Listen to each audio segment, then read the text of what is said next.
और अब ये जानिए, नैब टीम तफ्तीश के बाद अडियाला जेल से रवाना हो गई है। नैब टीम ने बानी पीटीआई बुशरा बीबी से 2.25 घंटे तक तफ्तीश की है।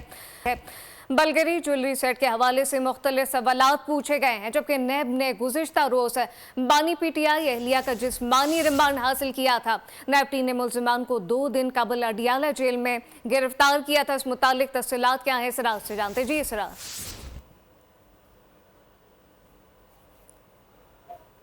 इसरार से तफसीलात हासिल करेंगे। इस मुतालिक आपको बताएं कि नैब टीम तफ्तीश के बाद अडियाला जेल से रवाना हो गई है। तफसीलात क्या हैं जी, इसरार बताइएगा।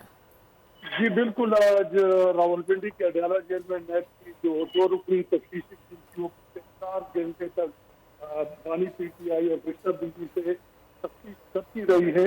और अब ये टीम जो है ना रावलपिंडी से अडियाला जेल से रवाना हो गई है। तफ्तीश में ये बलगेरी ज्वेलरी समेत कुछ जो चीजें थी उनके हवाले से मुख्तलिफ सवालात बानी पीटीआई और बुशरा बीबी से पूछे गए।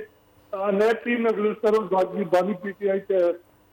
बानी पीटीआई और बुशरा बीबी का जिस्मानी रिमांड भी हासिल किया था। इस सिलसिले में आज ये नैब की टीम तकरीबन कोई 12 बजे जो है रावलपिंडी की अडियाला जेल पहुंच चुकी थी और मुसलसल कोई 3 से 4 घंटे तफ्तीश करने के बाद मिलाकर ये टीम जो है ना अडियाला जेल से रवाना हो गई है। जी इसरार खान, बहुत शुक्रिया। सब्सक्राइब करें और बेल दबाएं ताकि कोई खबर रह न जाए।